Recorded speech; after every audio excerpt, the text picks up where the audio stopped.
वो निकाल लेता है। जब वो मछली को धीरे धीरे काटते हैं, उनको मालूम होता है कि इसमें कोई वस्तु मिल जाती है। उनका मोटा सा पेट हुआ दिखा ना कि इसमें कोई चीज़ ज़रूर है। उसको धीरे धीरे काटा तो उसमें से एक नवजात शिशु लड़की मिली। उसने अपनी पुत्री के सम उसकी पालन किया। लड़की 16 वर्ष की हो चुकी थी और वो 13-14 वर्ष की हो चुकी थी। उस समय वो पाराशर ऋषि अपना 15, 20, 16 साल, 18 साल जैसी भी साधना की वो करके और वापस आ रहा था। लड़की अपने पिता का रोटी भोजन लेकर आई हुई थी, क्योंकि वो नौका का काम करता था, गंगा पार करवाने का दिहाड़ी पे। पिताजी खाना खा रहा था, लड़की वहाँ पर बैठी थी और पाराशर ऋषि आ जाते हैं। उस नाविक को इतना मालूम था कि इधर से जो संत आते हैं वो सिद्धि युक्त होकर आते हैं, साधना युक्त होते हैं। अगर इनको जरा सा कुछ कह दिए शराब भी दे सकते हैं। वो खाना खा रहा था, वो कहने लगा महाराज खाना बंद कर देता हूँ। कहने लगा मुझे जल्दी पार करो। वो कहने लगा कि मैं खाना छोड़ देता हूँ, आपको छोड़िए। नहीं नहीं, दोष लगेगा, खाना मत छोड़ना, ये लड़की को भेज दे, ये छोड़ आएगी। ठीक भाई, ठीक है, बाप के समान है, ऋषि है, जा बेटी। महाराज को पार करिया। अब देख बंदी छोड़ कहते इस मन के किसी खेल से अरे कहीं साधक बनेंगे, जंगल में लंगोट की केले का लंगोट बांध के कला तोड़ होंगे 10 दिन में। अब वो जा रहा है, लड़की नौका चला रही है, उसकी मन में खोट आ जाता उस पाराशर ऋषि का, और उसी की बेटी। अब बंदी छोड़ कहते हैं अब विचार करना इन संतों की कितनी बुद्धि काम करे से, और साधना निरी करने। क्या उसको ये नहीं मालूम था ये तेरी पुत्री है, तेरे ही वीर्य से बनी है, और उस साधना में लटपट हो जाए, दुनिया उनके गीत गाती अंडे। रास्ते में गंगा के बीच में, दरिया के बीच में जाकर उसकी नीट खोट हो जाता है, और लड़की को गलत भाव से वो देख रहा है और उसके सप्रस कर रहा है। अब उसमें डर भी होता था कि कहीं ये शराप ना दे दे और मनमाना कह दे गदी बने। लड़की कहती है महाराज मेरे शरीर में बदबू आ रही है, आप ऋषि और ब्राह्मण हो, मैं नीच जात की लड़की हूँ। अब यहाँ पर जात पात ना रनती, नीचता जब इंसान माती है। उसने अपने करमंडल से पानी छिड़का, उसकी महक खत्म कर दी। क्यों? मछली के शरीर से बनी थी, बदबू बहुत आ रही थी, वह महक खत्म होगी, इसकी वह बदबू खत्म होगी। अब कि महाराज जी सारा समाज देख रहा है, मेरा पति पिता देख रहा है, और क्या मरे उसके साथ। अब उसने फिर भी क्या किया, अपनी सिद्धि का दुरुपयोग किया। गंगा का पानी उठाया और खूब मंत्र पढ़ कर उड़ा दिया, धुंध बन गई चारों तरफ, मुंह काला किया। उस लड़की से फिर वेद व्यास उत्पन्न होता है। अब बंदी छोड़ कहते हैं केले की कोपी न फूल फान फल खाई, और नर का मुख नहीं देखते जो बस्ती निकट ना जाई। वो जंगल के रोज हैं जो मनुष्यों विद के जाई, और निश्चिन फिर उजाड़ मनो परमात्मा पावन आई। डेरे डांडे खुश रहो, ये खुश रे ले ना मोक्ष। अगर बाल ब्रह्मचारी रहने से परमात्मा प्राप्ति होती है तो ईजड़े तुम्हारा नंबर आना ना देते किसी का भी, वो तो बाल ब्रह्मचारी बस पंत होते हैं।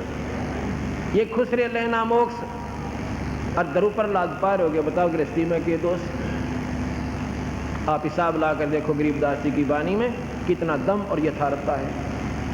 लेकिन हम सच्चाई को कम और पाखंड को ज़्यादा पसंद करते हैं। ये बातें कबीर साहब कहा करते थे, और दोनों धर्मों के ठेकेदार आकर मेरे सी लड़ा करती, और दोनों दुश्मन बन गए कबीर साहब के। ऐसा मनमाओ दोनों धरती पर तक खो जाए, नती नजर रोजी रोटी हमारी बेइज्जती करती। बेइज्जती सच्चाई में बेइज्जती माने तो दोष से मानो, यथार्थता में उसकी मूर्खता जो बेइज्जती माने। अपने को सुधार करना चाहिए, गलती को अपनी को सुधार ले, वो मनुष्य होता है। उन्होंने जी कबीर साहब के साथ दुश्मनी पैदा कर ली, और कबीर साहब काबू में आए ना कति, बहुत ज़्यादा दुखी किया। एक बार उबलते कढ़ाई के तेल में डाल दिया, सरसों का तेल ऐसा उबाला और उसमें सिकंदर लोधी के सामने और उसमें डाल दिया कि हमारे धर्म की तौहीन करता है। आराम से बैठे बंदी छोड़ और तेल ने उबल रहा है। तो सिकंदर लोधी ने सोचा, और शेख तकी ने कहने लगा जी, जो धार्मिक गुरु था इसका सिकंदर का, लोधी, सिकंदर लोधी, कहने लगा जी इसने मंत्र से अपने तेल की तासीर ठंडी कर दी, इसने फूक नहीं रहा। तो सिकंदर बोला भाई कुछ तो कराइयो, जब तुम कर दो नहीं, इसने बैठो एक जना इसका मां। फिर सिकंदर के मन में आया कि सच्ची ये तेल ठंडा हो गया उनके मंत्र थे, और उंगली देना चाहा उसने। कबीर साहब कहने लगे उंगली ना दो राजन, ढूंढी भी नहीं पाओगे। कहते ये पागल तन आपने मरवा ना दे, इतना गर्म तेल है ये 100 की डिग्री न भी पार कर रहा है। पर नहीं माना, जबरदस्ती उंगली दे दी। जितनी उंगली तेल में गई थी उतनी ही कट गई और बेहोश हो गया। जब बंदी छोड़ बाहर आए कबीर साहब, राजा को होश में लाए। होश में आते ही उंगली की पीड़ा से फिर बेहोश होगा।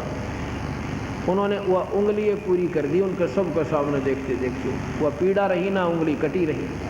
बोल सतगुरुदेव।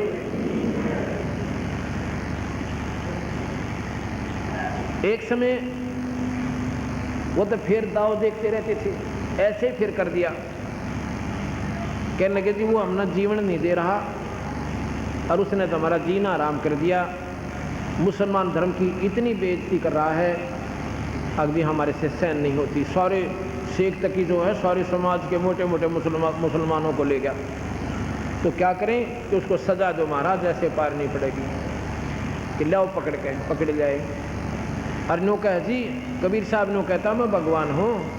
अच्छा, और मुसलमान धर्म में कोई आकार में कह देना मैं अल्लाह हूँ, उसको ख़त्म कर दिया जाए। वो झूठ बोलता है, वो झूठा प्रचार करता है, ऐसा मान्य है वहाँ। उसको सजाए मौत भी दे दें तो भी थोड़ा है। लाओ पकड़ के। एक गऊ मंगा रखी थी, बीच में पेट में गर्भ था गऊ का, गर्भ गऊ, ज्ञापन गऊ थी। और कहने लगा, सिकंदर बोला कि तू कौन है भाई? तू कहता था मैं खुदा हूँ, अब बोल तू खुदा है। अखा मैं खुदा हूँ। कबीर साहब बोले हम ही अलख अला हैं, कुतुब गोस और पीर, और गरीब दास खालिक दनी, मेरा नाम कबीर। ने बोले मैं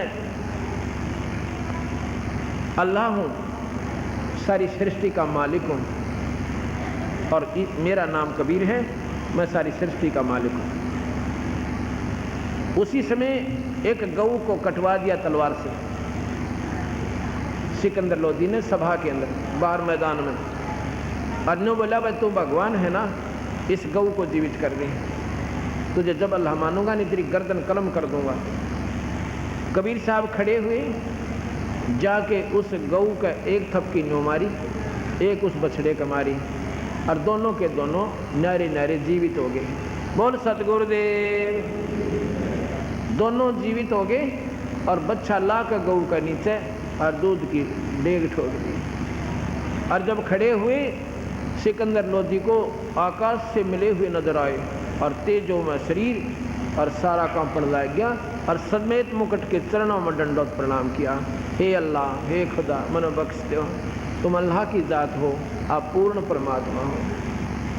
ये तो 550 वर्ष पूर्व पुरानी कथाएं हैं, ये लाख वर्ष पुरानी नहीं। कोई नहीं सोचा मैं गप्पे मार रखे होंगे, ये तो प्रमाणित इतिहास है, अभी तक घना लंबा चौड़ा बात नहीं हुई है। और चरणा के माँ गिर गया, हाथ जोड़ दिए, मैंने माफ़ कर दो।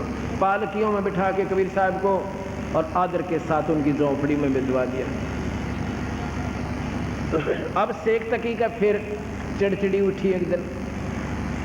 न्यो बोला जी हम तो जब मानना इस कबीर साहब को, और सिकंदर लोधी आदर करने लग गया भगवान का विशेष, और शेख तकी का भाई आदर कम हो गया। क्यों? 2 फकीर 2 वजीर हमेशा दड़ा करें। अब उसने सोचा भी इसकी चौधर होगी, तेरी रोटी रोजी गई भाई। अब किसी प्रकार इसका ये नीचा देखे और ये यहाँ तक खस गए, और तेरी बनी बनाई बात रह जा। सारे मुसलमान इकट्ठे किए जो दिल्ली के, जिनके ऊपर राजा के ऊपर प्रभाव था जिनका, उनको बुलाया कि भी ऐसे ऐसे बात है, देखो ये काफिर है, ये हिंदू है। और कबीर साहब कहते हैं ना हम हिंदू ना मुसलमान, हम किसी मजहब से संबंध नहीं है हमारा, हम तो एक इंसान है और परमात्मा स्वरूप आए हैं।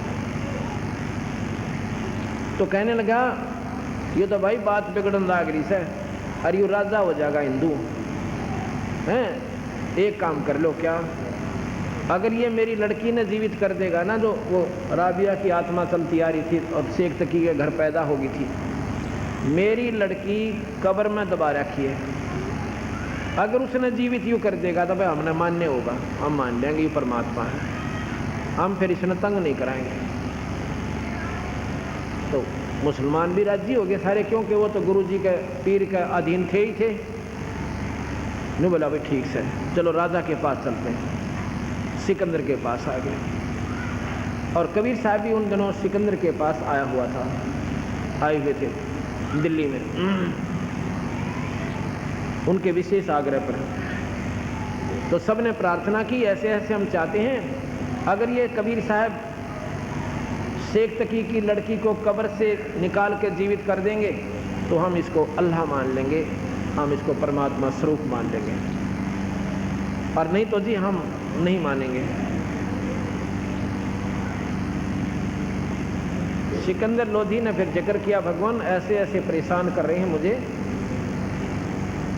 अब क्या करूं मालिक। कबीर साहब कहने लगा उनको कह दो आज से तीसरे दिन लड़की को जीवित कर दिया जाएगा, और मुनादी करवा दो आसपास गांव में जितने भी नज़दीक दिल्ली का क्षेत्र था सभी गांवों में बता दिया कि इस दिन इस समय एक लड़की को कब्र से निकालकर जीवित किया जाएगा। पहले यातायात के साधन बहुत कम थे, फिर भी जनता हजारों की संख्या में वहाँ पहुँच जाती है, कब्र फुड़वा दी जाती है और उसमें वो लड़की का शव रखा हुआ है, ज्यों का त्यों। लगभग महीने 20 दिन की बात होगी थी। तो शेख तकी को कहा कबीर साहब ने कि शेख तकी पहले तू जंतर मंतर कर ले, कहीं पीछे से नू ना कहे कि मैं भी कर देता इसको। तो सभी वहाँ पर उपस्थित जन कहने लगे भगवान यदि शेख तकी के पास कोई शक्ति होती अपने बच्चे ने कौन माटी में दाबा है, आप करो मालिक, इसका तो हमें मालूम है। अपने बच्चे के बचाव के लिए, अपने घर के सदस्य के जीवन दान के लिए आदमी अपनी जायदाद दे सकता है, अपनी सारी संपत्ति लुटा सकता है। अगर इसके पास कोई जंतर मंतर होता या शक्ति भगवान की होती तो अपनी बेटी ने कौन माटी में दाबा है, आप करो भगवान। कबीर साहब ने कहा कि शेख तकी की लड़की जीवित हो जा, नहीं जीवित हुई। शेख तकी की लड़की जीवित हो जा, नहीं हुई। तीसरी बार फिर कहा नहीं हुई, और शेख तकी ने तो भंगड़ा पा दिया, लग गया नाचर कूद, देखा ना नहीं हुई, हाँ आज फंस गया। अपनी बेटी के जीने की खुशी नहीं नीच को कबीर साहब के हार जाने की खुशी मना रहा है। देख कितना इंसान गिर जाता अपनी ईर्ष्या और द्वेष के कारण। जब वो नाच लिया ना काफ़ी देर तक कबीर साहब कहने लगे शेख तकी जी शांति रखो। क्या बात है कि हे जीवात्मा जहाँ भी है और कबीर हुक्म से इसमें प्रवेश कर और बाहर आ जा। इतना कहा ही था वाक्य, लड़की सारी कांपने लग गया से सारे शरीर में कंपन आई, एकदम उठी और उठ के सतगुरु के चरणों में दंडोत प्रणाम किया। बोल सतगुरुदेव की। कबीर साहब कहने लगे बेटी अपने पिता के पास जाइए, ये आपका पिता है। लड़की कहती है भक्तजनों ये मेरा पिता नहीं, ये समाज का दुश्मन है। आपने बाढ़ की काली नहीं आया करते हुआ कुछ भी कह लो, और कोई कह दो तो शेख तकी शर पावो। जो बोला ये समाज का दुश्मन है, ये अल्लाह खड़ा आपके सामने, ये परमात्मा है भाई। अगर किसी के समझ में आवे तो इनके चरणों में गिर जाओ। उन्होंने 1.5 घंटे तक उपस्थित जनों को समझाया कि ये धोखा मैंने भी खाया था एक बार। ये साहब मुझे पहले मिले थे 4 जन्म पहले, और मुझे बताया था कि बेटी बात बनेगी मेरी भक्ति से कितने चक्कर काट ले, पर मेरे समझ में यह बात आई नहीं थी। आज इन्हीं की कृपा से मुझे वो पिछले जन्म याद आ रहे हैं, और 2 जन्मों में तो मैंने अपने इतनी वाह पाई थी, क्योंकि वो पिछली कमाई इन्हीं की दी हुई मेरी चल रही थी। उसके आधार पर मेरे 4 जन्म और हो गए थे। अब मैं कुतिया बनने की तैयारी हो रही थी, आज बंदी छोड़ में फिर संभाल ली। कबीर कमाई आपनी कदे ना निष्फल जा, और 7 समंदर आडे पड़ा हुआ मिले अगा हुआ। उस बंदी छोड़ भगवान ने वह लड़की 12 साल की फिर जीवित करके अपने बेटी के रूप में रखी और उसको भक्ति दी और मुक्ति दी। ये पूर्ण परमात्मा है। अब इस बात से, इस उदाहरण से आपको ज्ञान होगा। आज जितने भी सतनाम सारनाम के बिना उपासक संत हैं और कबीर साहब की पद्धति से रहित हैं, वो सिद्ध हो सकते हैं, आकाश में उड़ सकते हैं, सामने 1000 जगह प्रकट हो सकते हैं, नारे नारे दिखाई दे सकते हैं, सिद्धियां होती हैं। इन सिद्धियों से काम चला कोई ना, हम सिद्धि गिनवाते हैं। और हम जो मंत्र देते इसमें ये 24 सिद्धियां आ जाती हैं। जो नाम जाप हम देते हैं इसमें 24 सिद्धियां आ जाएंगी, पर हम इन सिद्धियां की तरफ थूकते भी कोई ना। आज कम से कम 5000 मेरे पास प्रमाण है जिनके वो असाध्य रोग, कति उठकर बैठा नहीं जाता था, वो नाम से ठीक हो गए। लेकिन हम इनकी तरफ देखते भी नहीं, होगे तो होगे, ना होगे तो ना सही। हम अपने उद्देश्य में, हमने यहाँ से बाहर जाना है, अपनी कमाई में आरूढ़ हैं, और इस नाम से ही ये सब कार्य हो रहे हैं। शब्द मैल में सिद्ध 24 हंस बिछोड़े विश्वे बीसा, एक सिद्धि सुर देव मिलावे, एक सिद्धि मन वृत्ति बतावे, एक सिद्धि हो पौन स्वरूपी, एक सिद्धि हो वह अनुरूपी, एक सिद्धि निस्वासर जागे, एक सिद्धि सेवक हो आगे, एक सिद्धि स्वर्गापुर जावे है, एक सिद्धि जो सब गट छावे, एक सिद्धि सब सागर पीवे, एक सिद्धि जो बहु जुग जीवे, एक सिद्धि जो उड़े आकाशा, एक सिद्धि परलोके वासा, एक सिद्धि तन कष्ट जारा, एक सिद्धि तन हंस नियारा, एक सिद्धि जल डूब न जाई, एक सिद्धि जल पैर न लाई, एक सिद्धि बहुचोले धारे, एक सिद्धि नी तत्व विचारे, एक सिद्धि पांचों तत् नीरम, एक सिद्धि जो बदर शरीरम, एक सिद्धि जो पीव न खाई, एक सिद्धि जो गुप्त छपाई, एक सिद्धि जो ब्रह्मांड चलावे, एक सिद्धि सब नाद मिलावे, एता खेल खिलारी खेल, सोम हंसा प्रगट बेल, 24 को ना मन चावे, सो हंसा सतलोक शब्द अतीत कहावे, प्रसिद्धि पूर्ण पटरानी, सतलोक की कहूँ निशानी, सतलोक सुख सागर पाया, सतगुर भेद कबीर लखाया, परमहंस पेखो परवाना, जन कहता दास गरीब दीवाना। अब इसमें 24 सिद्धियों का वर्णन किया कि हमारे नाम में ये 24 आ जाएंगी, और इनको एक को प्राप्त करने के लिए महात्मा जन और 12-12 साल तपस्या करते हैं, एक सिद्धि पाकर दुनिया में नाच नचा के, और दुनिया को अपने चक्कर में फंसाने के लिए। एक समय की बात है, 2 महात्मा थे। इसमें आपने सुना एक सिद्धि जल पैर न लाई, एक सिद्धि पानी के ऊपर नो चल पड़ती है, जैसे सथल पर चलते हैं, जमीन पर चलते हैं, इस सिद्धि से चल पड़ते हैं। पर इस तरह बात कुछ नहीं बने। एक बार 2 संत हो गए, एक गुरु के शिष्य हो गए।